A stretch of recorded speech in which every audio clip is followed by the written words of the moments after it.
hadithi ya namba 11 eyolwaleero. عن أبي محمد الحسن بن علي بن أبي طالب سبط رسول الله صلى الله عليه وسلم وريحانته رضي الله بمتانغ حسن jukira nti Ali ibn Abi Talib radiyallahu anhu ayina banabe abalangira mu ummeno babiri Hassan ne Hussein baganzi nnyo mu umma bandi badde bagani Hassan ne tumwe ku kafo akebbeyi kubanga ate Nabbi sallallahu alaihi wasallama yibu yakonako nalaga ebbeyi. Sibtu rasulillah muzukuru wa Nabbi sallallahu alaihi wasallama obuwala wa raihanatuhu. Ar-raihan kyekimuli amakulu bali basanyusa nnyo Nabbi sallallahu alaihi wasallama. Nabbi yabayitanga bimuli abazukulu ababiri Al-Hassan wal-Hussein bombiriri yabayitanga bimuli.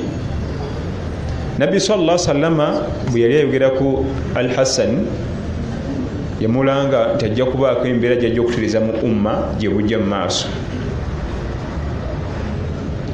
Oyo muzukulu wange oyo alina embeera gyajja okutereeza mu maaso eyo era nekibaawo. Bwamula okutemula kitaawe ekuufa mu Iraq, kitaawe Koziyan Ali ibn Abi Talib radiyallahu anhu. Bwamula okumutemula fitina yali nzibu nnyo. Abantu ne balabanga omwana ono omukulu wa Ali yasana okukwata umma gikulembere. Ekisooka muzukulu wa Nabbi sallallahu alaihi wasallam kikitibwa kya bbeeyi muwala wa Nabbi yamuzaala ne balabanga yasana okukulembera umma ne bagimukwasa n'agigaana ne bagimukwasa kifuba n'ayita Muawiya ibn Abi Sufyan n'amukwasa wa amiril mu'minin agamba nkwasiza obuyinza sibusobolera sibwagala mbukuwadde. Ekyo nno kyaleeta ate okulongosa mu umma mu mbeera eyali eyakazigizigi kubanga ate Muawiya ibn Abi Sufyan radiyallahu anhu wa arda yali musajja njasa biggo. Kyokka nno bw'otunulira abazaala Muawiya yoli Hindu gwebatulaga gwetusomesa nti yagulira Hamza bamutte. Oyo omukyalo oyo yagula Wahshi ate Hamza yazaala ate envuumuulo ya Muawiya ibn Abi Sufyan ye mama we. Omwana yali yajja dda mu umma nga nyina akyali eri ate atulwanyisa n'otulwanyisa naye nga General Muawiya ali eno eri musajja mulwanyi omuzira namige n'akulembera umma eno emyaka 20. Ekyali tekibangawo mu bukulembeze bwa Busiraamu okulembera umma nga babatta okukamala. Umaru radiyallahu anhu bamutta, Uthman ne bamutta, Ali ne bamutta radiyallahu anhu jamia. Kati Hassan n'alaba nga kigenda kuddirira egenda kuba kajegere n'akwasa obuyinza Muawiya olw'obutendeke bwe yalina. Allah n'amusaasira n'afuga emyaka 2 era yafa bulwadde. Bamuteganga okumutta naye ng'atambulira mu konvoyi. Ekyaleetera okuba nti ate umma yafunako okukalembereza nga yinza otambula n'abavuka 40 ng'engoye zonna zifaanagana tosobola kumwawula ku bali ekanzu n'ebitambaala. Olid yakyusa nnyo system. Ojja okulaba amiri ku ofiisi kiki njagala amiri omugamba ki sina kyakulya umusenera wengano n'entende agende nayo nsonga ya amiri yogera ebigambo kale amiri wa kikaaki bali twabalabanga ono yeekweka oba oli mutuufu lwaki weekweka. Ensonga bwe yajjanga nga oyagala kulaba amiri bamala gikubuuza basobola gisolovingiraawo nga bagikolako ogenda emala kubalema aga nti omutwale kiki nina obutakkanya n'omukyala genda wagundi oli akoleko. Ekyo nga kigwera eyo sina mulimu genda ono mufunire omulimu ng'olwo stages zolina okuyitamu okutuukako amir ne bamwogerera mu nabbidaa mwononefu mulwadde oyo nno sahaba kubanga Muawiya ibn Abi Sufyan sahaba wa Nabbi sallallahu alaihi wasallam yabanga nabo mu ntalo bavubuka balwanyi. Naye Hassan yalabanga obukulembeze bw'Obusiraamu bulina kukwatibwa Muawiya ibn Abi Sufyan era n'abumukwasa nadde ebbali radiyallahu anhu warda. Hadithi eno erimu ebigambo bitono nnyo. Daa ma yuribuka ila ma la yuribuka. Ekimu ku biraga nabbi kyatugamba sallallahu nti utiitu jawamiul kalimi. Allah tabaraka wa taala yampa ekkuŋŋaaniro ly'ebigambo. Ekkuŋŋaaniro ly'ebigambo ayogera ekigambo kimu bibiri naye ng'okukinyonnyola kijuze kutya. Ekkuŋŋaaniro lyaki ly'ebigambo. Aleeta sentence ng'erimu ebigambo bisatu naye ng'okugirannamya ogiggyemu amakulu agalimu weetaaga ekkutiya z'ebigambo 10. Kyavaga nti Allah yampa ekkuŋŋaaniro ly'ebigambo. Hadithi erina ebigambo bitono. Daa ma yuribuka ila ma la yuribuka. Leka kyofunyemu okweraliikirira okole ekyo kyotafunyemu okweraliikirira. Ye hadithi namba 11 mu 40 Nawawi. Leka daa ay utruku. Leka kyofunyemu okweraliikirira okole ekyo kyotafunyemu okweraliikirira. Makulu kyagali mu bigambo bino. Singa obawo embeera yonna ngeze mu maaso go omutima gwo ne gugitya nti nga ndabanga haramu, khalas gireke. Kasita omutima gweraliikiriramu nti nga ndabanga haramu, totegana, gireke. Leka embeera yonna gy'ofunyemu okweraliikirira mu mutima gwo okole gy'otafunyemu okweraliikirira. Ekyo nno kiyingira mu mbeera zaffe zonna. Al-ibadat mu kusinza, al-buyu' mu kugula n'okutunda, an-nikah okuwasa n'okuwoowa n'okufumbirwa n'ebirala. Kasembera ejja n'ogyekanga gireke. Asoofunamu akakubagana mu mutima, khalas. Awo Nabbi sallallahu alaihi wasallam hadithi eno yali atuwa omusingi gy'okumanya embeera z'ebintu ebiba bize mu maaso go oluusi nga tomanyi nnamula zaabyo. Kubanga olw'embeera bijja kuleeta ddiiru tiofunako $50,000. Abantu babeera mu mawofiisi ng'atunda sayini, bateekawo obutezi bwakula n'asayini nga bwati mu kafo akamu nabamukwasa 5 ge. Just sayini zokka kwalya sayini. Naye nga bamuleetera empapulo z'esayini ng'oluusi omutima ne gwekangamu. Wano wenteeka wano sente zino nga ndabanga ezitali ntukuvu. Ekyo Nabbi kyagamba sallallahu alaihi wasallam. Kasita okyekanga mu mutima kireke, kubanga ekiri halaali omutima gutukumiza kukyekanga. Ekiri halaali omutima tegukyekanga. Obutonde bw'omwanadamu omutima gwe gwakolebwa nga gwekanga mangu nnyo haramu. Kati Nabbi n'atuwa formula sallallahu alaihi wasallam. Da ma yuribuka ila ma la yuribuka. Kyonna kye weekanze kyofunyemu okubuusabuusa. Arrayibu kwe kubuusabuusa. Nga Allah watugamba mu Qur'an, alif lam mim dhalika alkitab la raiba fihi. Ekyo ekitabo ekyo tekirimu kubuusabuusa. La raiba fihi, tekirimu kubuusabuusa. Arrayibu kwe kubuusabuusa. Kasita okibuusabuusa obwa halal n'obwa haram, da ay utruk, leka. Ebifaananyi ku nsonga eyo bingi, ng'embeera ejja mu maaso go n'obuusabuusa. Naye bw'oddayo mu hadisi namba 6, wabanga otera okugoberera obulungi hadisi namba 6, inna alhalala bayyinun wa inna alharama bayyinun wa bainahuma umuru mushtabihati. Ate wano amakulu ge gamu. Ebiri halali bimanyikiddwa n'ebiri haramu bimanyikiddwa. Wakati awo waliwo byotayinza kumanya oba halaali oba haramu byebireetera omutima gw'okukola ki okwekanga kubanga ekya haramu bwe kijja tokyekanga oba okimanyi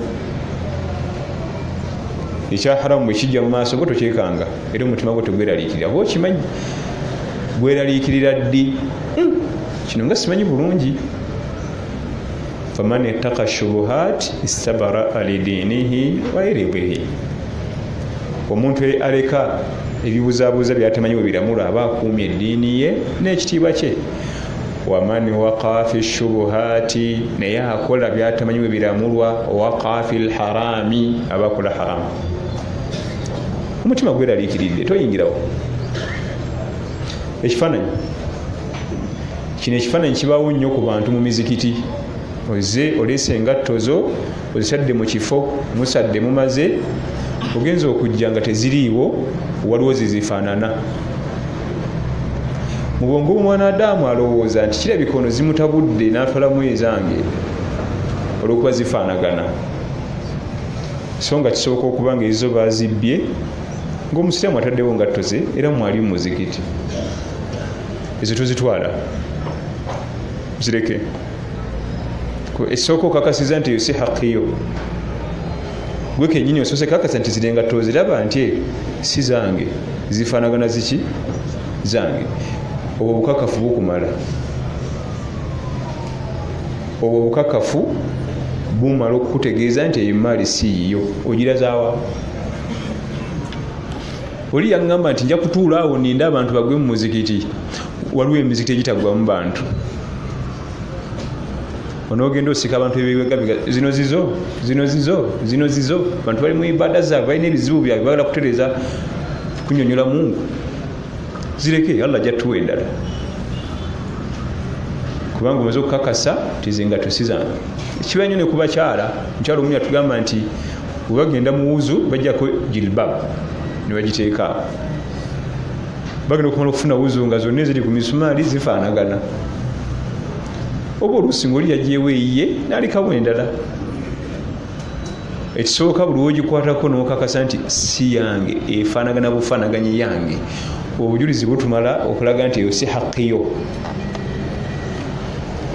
ekyokukola kiriwa sooka onoonye ku haki eyiyo eyo si yiyo bwebula gireke bwebula gireke daa ma yuribuka ila ma la yuribak kyonna kyofunyemu okubuusabuusa okukuuma eddiini yo kubanga eddiini tukuuma nkuume addiinu rasu lmaali fadayauhu min akbaru lkhusraani eddiini abanga kapito buli womuzanyirako kwe kufaafaganira okunene fadayauhu min acdami alkhusraan nga ibn Qahtani bwatugamba fi nuniyatihi rahmatullahi alayhim jamia ad-dinun ra'sul mal ni capital edini y'omwanadamu ye capital we tuyinza kutandika kulya kuzanyira mu capital omulidde oli mu capital odigida business ogikuba kiki kigo akati mu hadithi eno omusingi gwayo gutugaana nabbi yali atuwa ennamula y'ebintu sallallahu alaihi wasallama ebirimu okubuusabuusa ojja gisanga mu kitabo kya imamu nasa ne tirimidhi rahmatullahi alaihim jamia qala rahimahullah alhadithu athani ashara tugenze ku namba 12 عن أبي هريرة رضي الله عنه عن النبي صلى الله عليه وسلم من حسن إسلام المرء تركه ما لا يعنيه رواه الترمذي حديث يكون من أبي إفكو أبي هريرة عبد الرحمن بن سخر الدوس وفي خيبر رضي الله عنه من حسن إسلام المرء حديث يسوكنا مولده نبي يسوكنا توا مولده صلى الله عليه وسلم خبر مقدم mwadisi eno yasukatuwa mawulire nti mubimu kubiraga obusiramu bw'omwanadamu nti mulungi mu busiramu min husni islami lmarui muzimu ku nsonga omwanadamu eziraga nti eddiini ey'obusiraamu agikutte mavumbavumba tarukuhu ma la yanihi kwe kuba nti aleka ebitamukwatako eno hadisi efaanagana neyasoose gye tuvaako eya 11 zifaanaganira wa zonna ziri mu jawamiul kalimi yakozesa obugambo butono naye ng'ategeeza ebigambo bingi sallallahu alaihi wasallam. Ekimu ku biraga eddiini y'omwanadamu nti atandise oginyweza ensonga ezitakukwatako zireke. Ate bwe tugamba ensonga ezitakukwatako zireke so tetutegeeza n'ezikukwatako nazo zireke. Kiki bategeeza mu bitakukwatako? Allahu akbar. Webigambo ebiri awo bamanyi bibanyonyola. Tariki fudulul mubahat, okuleka ensonga ezimu wadde za halali nezireke tezikwatako. Ng'okulaba amawulire, omuntu atandise okutuuka ku leva etegeera eddiini ye n'agikwata mavumbavumba, mpozi nga amawulire gamusanze ali awo naye tegaba mu pulogulaamu ye. Ku lwaki? Kubanga amawulire agakwatako agago tegeetaaga TV wadde radio. Abadan. Timama wafudde weetaaga radio kimanya gwe. Weetaaga TV baleetaaga taliiko ennankani olyoka otegere nti mama afudde. Agakwatako tegeetaaga radio wadde TV wadde emikutu. Ago gakwata ku balala. Ago gakwata ku balala. Omu ku bamashekhe abamanyi basalafu mu ggwanga lya Saudi Arabia, Sheikh Muqbil hafidhahullah tumusalla mutukumire, yagana watalabatul ilm okulaba amawulire, abasomi ba ilimu abali serious tebalaba amawulire. N'agamba nti amawulire balaga politics, balaga emizannyo, mukazi ampaka mipiira, ku byonna oliko kigwe ku ebyo. Oli politician nti nedda, ovuga mukazi ampaka nedda, okuba mupiira nti waliwo kilabu oyagala kilabu zigule nedda. Tekuliko neki kyoli wadde kyogenda kuba ogagaza ati kubanga batera okulaga. Bano waffe bakulaga Besigye yagenze wa Kiseka, ago ne mugatunulire dakika nga 10 egaggwako, kati balaga ttiimu y'omupiira, ku byonna toliiko neki. Tarukuhu mala yani, ebimu kubiraga nti obusiraamu bwo bulungi kwe kuleka ebitakwatako, naye ebimu tebiba haramu. Njala tutegeeraga ne bulungi ebimu kibata tariki fudulul mubahat, kwe kuleka ebimu wadde si bya haramu naye n'obyerekereza. Kubanga omuntu agenda akulaakulana mu ddiini ey'Obuisiraamu atuuka ku level okuleka ebimu nga laa tebimugasa nabireka naye nga tebiri haramu. Situgaye nti okulaba amawulire ekiri haramu, tekiri haramu, tekiri haramu n'akatono, kikkirizibwa naye kisinzira kilasi wogwa. Zahidu duniya, tulina omuntu gwe bata zahidu duniya. Zahidu duniya kitegeeza ki? Tarik ma la yanfa'u fil akhirah, kwe kuleka ebitagenda gasa, ebitagenda kugasa ku nkomerero. Fagante zahidu duniya tarik ma la yanfa'u fil akhirah. Eryo ddala madala ga iman ago waggulu tegamala gatuukikako. Zahidun kimanyikiddwa nnyo wano waffe nti zahidu duniya kiba kitegeeza ebitamugasa ku akhira abireka, naye tekitegeeza nti biri haramu. Zahidu nti ajja kukyalire alabe dining table yo nga yabbe yabuze nti yammeka nange ndaba njeetaaga oyitaba zahidu, naye tekitegeeza nti dining table eri haramu. Ebitamugasa ku akhira abikola ki? Abireka, naye tekitegeeza nti biri haramu. Bimu kubiraga eddiini y'Omuisiraamu tetandise ogikwata mavumbavumba, atandise okunywera mu ddiini. Tarik ma la yanihi, okuleka ebitamugasa, ebitamukwatako,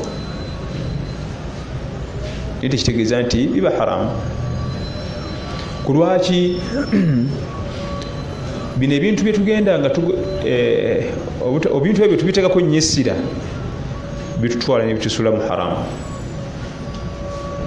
Lwobisako nnyo essira, mipiira, politics, mawulire, wajjawo obugayaavu. N'otula essaawa 2 olaba mawulire, ati waliwo ekigambo subhanallah alhamdulillah allahu akbar tokyogedde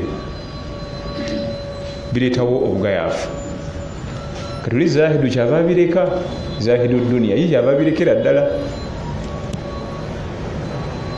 kyava asala bwabiveeko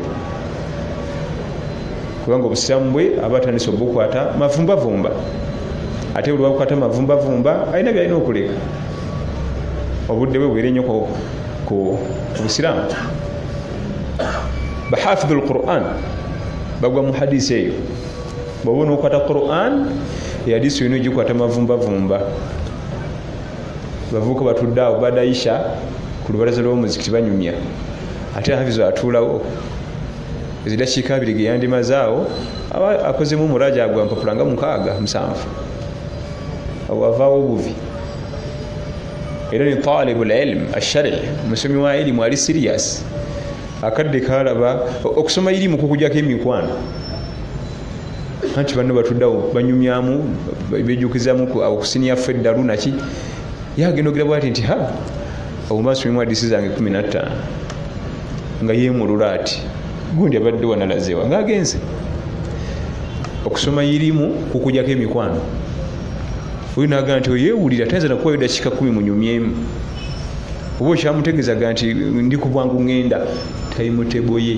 yasetinga kwatambulira ebimufuga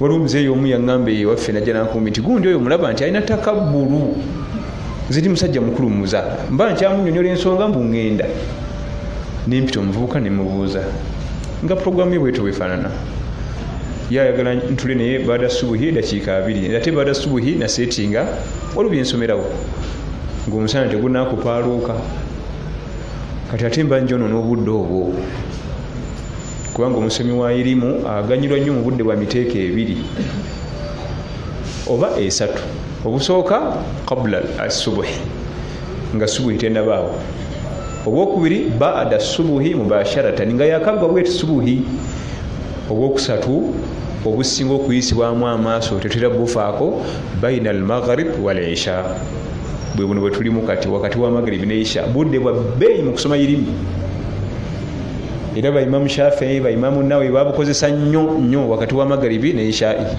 wakulu nnyo mu kusomeramu irimu nnyo era bangi babukutte ne baganyirwa wakati wa maghrib ne isha waliwo essaawa nnamba kumpi naye bwe wegendereza ebiseera ebisinga eba mu mboozi anti muze okusala magaribi mulire ne isha omuntu olaawo 1 hour mboozi eba efudde kati tarukuhu ma la yaanihi ebimukwiraga obusiramu bw'omwanadamu nti bujjudde kwekulika ebitamukwatako naye waliyo ebimu byetusuubira nti tebikukwatako nga bikwatako kati ngaokumanya amawulire agakwatako umma ate ebyo bikwatako okumanya amawulire aga umma etambudde etya ebyo bikwatako era olina okuba nga obimanya okumanya ebikwatagana n'obusiraamu ebyo bikulu bwebaga nti tarukuhu ma la yaanihi ebikwatagana n'eduniya umuru duniyawiya so si umuru ukhrawiya umuru al-akhira embeera zino ez'edduniya zibatugana naye za akhira amakulu obusiraamu bateekeddwa okuba nga obimanya hadithi yagisanga mu kitabo kya imamu Tirmidhi rahmatullahi alayhi rahmatan wasa tugenda mu bibuuzo alhamdulillah tusomera hadisi 2 twejukanyiza hadisi 2 wiki ejja insha Allah taala tujagenda ku namba 13 biawunihi tabaraka wa taala akadde ka bibuuzo tusuubira okuba nti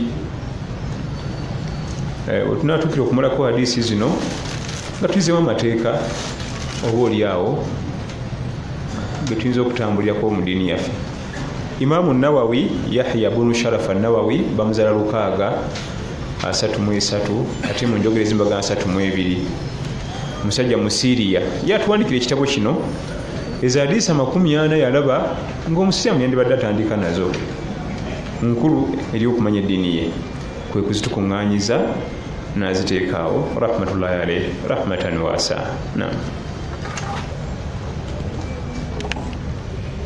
Assalamu alaikum wa rahmatullahi wa barakatuh.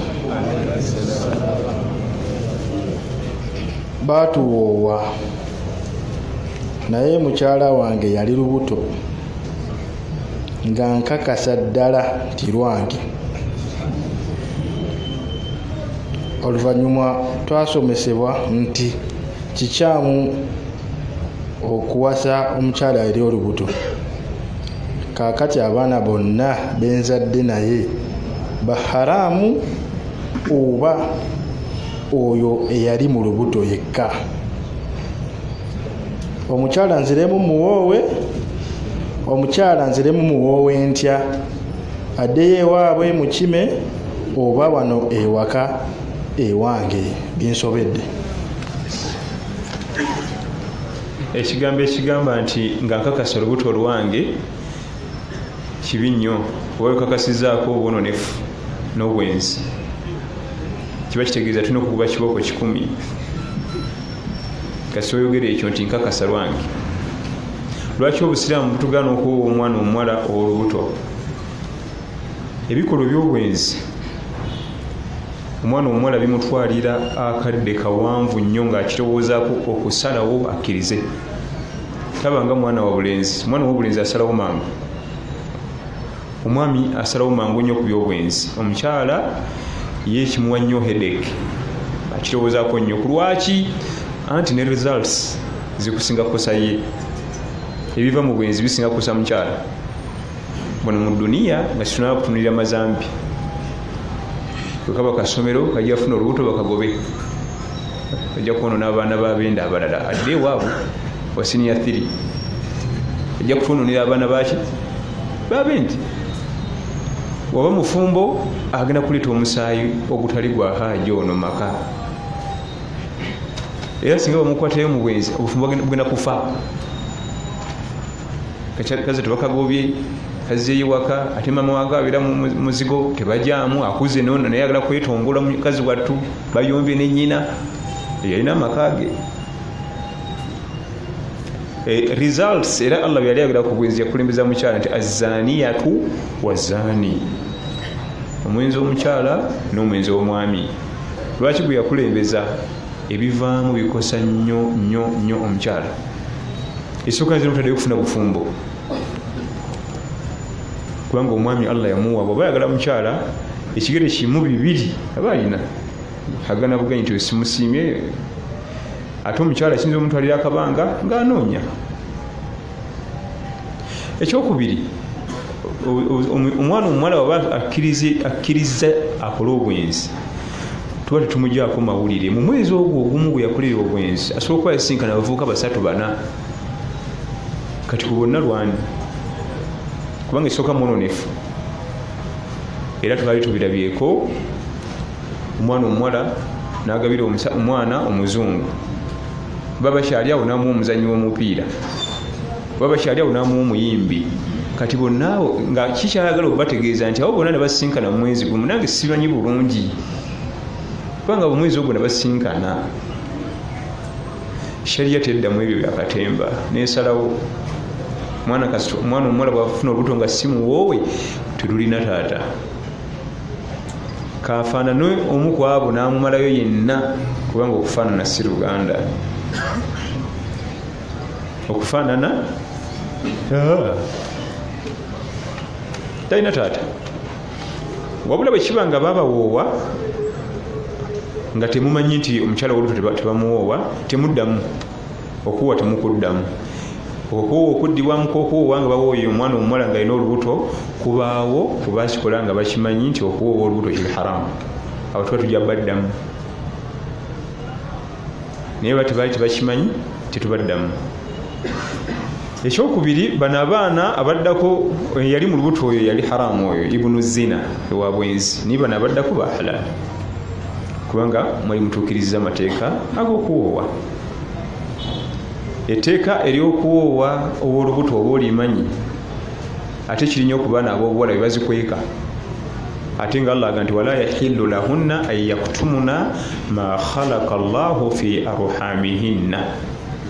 Kiri haramu, tekikkirizibwa ku bakyala kukweka ebyo Allah yabatonze mu nabaana zaabwe kubanga ye abamanyi nti n'olubuto nayingira obufumbo nalaba kuno omuvubuka yawasa omukyala nga n'olubuto lwa myezi 7 nebambi nga bumanyi bavuka baddiini talina kyamanyi ate n'omwana omuwala yali munenemu kati ye nga alowooza munene bunene naye tenamuteeka ewaka nobirawo wiiki nga 3-4 kati abagenyi bano ab'omuvubuka bebajja okukyala bebakizuula ababasengasenga bakulu mu myaka balina sayini kubalabira bagenda okukebera ngaolubuto lwa myezi 7 naye 7 mingi jama omusanvu miki mingi nnyo okuba nti omuvubuka oyo yetasobola kumanya nti omukyala alina olubuto kubanga emyezi 7 luba lukulu nnyo sibe kuba naye kiraga bulungi bwa muvubuka nti yetana kyamanyi kubanga abakuba bano bannakapaayuuko bano aba akoze eki yalengedde edda nti era omwana omuwala ne bamuzaayo neyetonda banayi mu nsonyiwe ate baga nti n'omuvubuka neyewuunya nnyo ekisembayo ku nsonga eyo omwana omuwala ono alina okula tawuba n'omuvubuka ono alina okula tawuba tugamba nti olubuto olulwe ya ayuha alladhina amanu tubu ila llahi taubatan nasuha olwenenya olwasikyaddira eyo tawuba eriwo obuwangazi bwe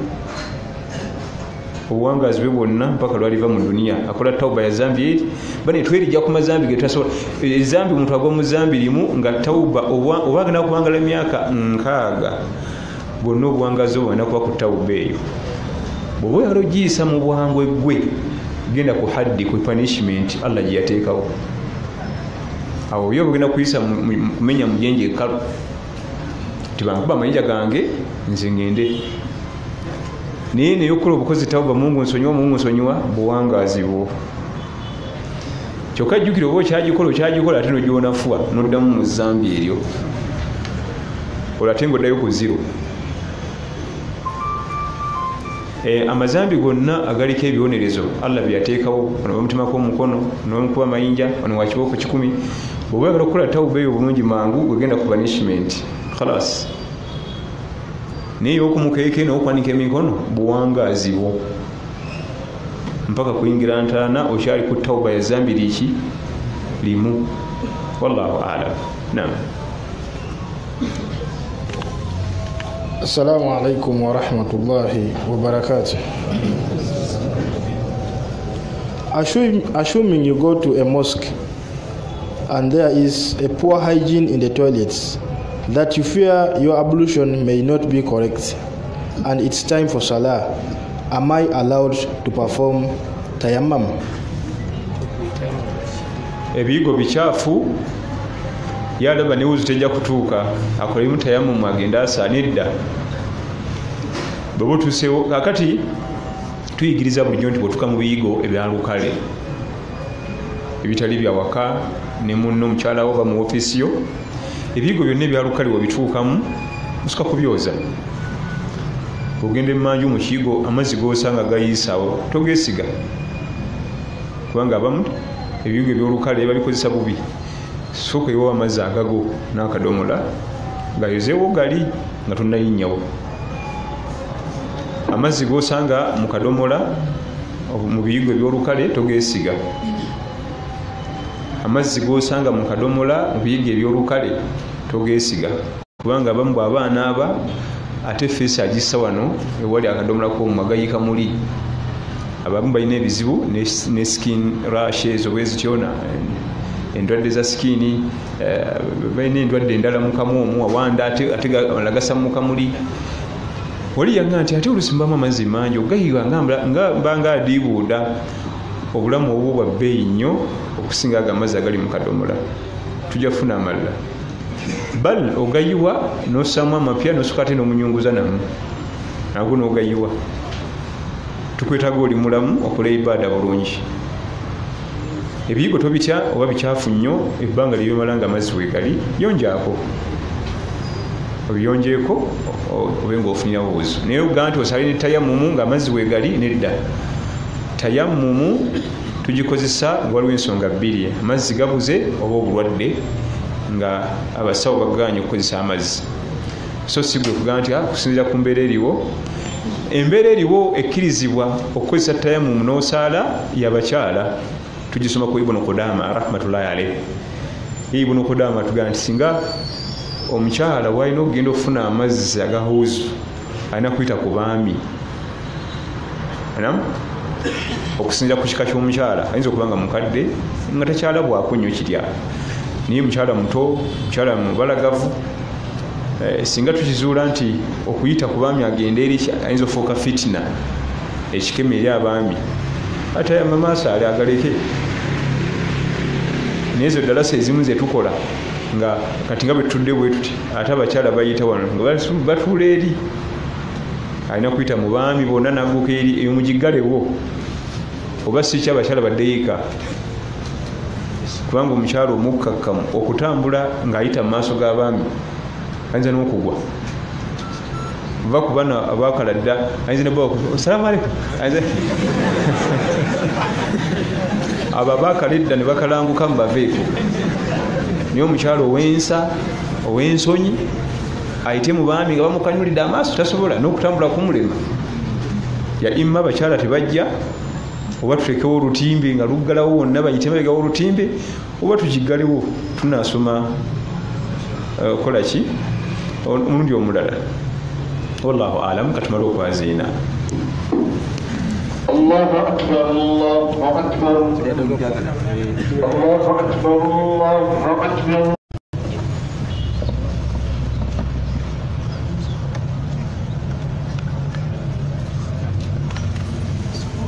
Assalamu alaikum wa rahmatullahi wa barakatuh. We were debating on issues like Women's Day. Some were saying it's okay to celebrate it. Others opposed it because there is no proof in the Quran and Hadith on such days.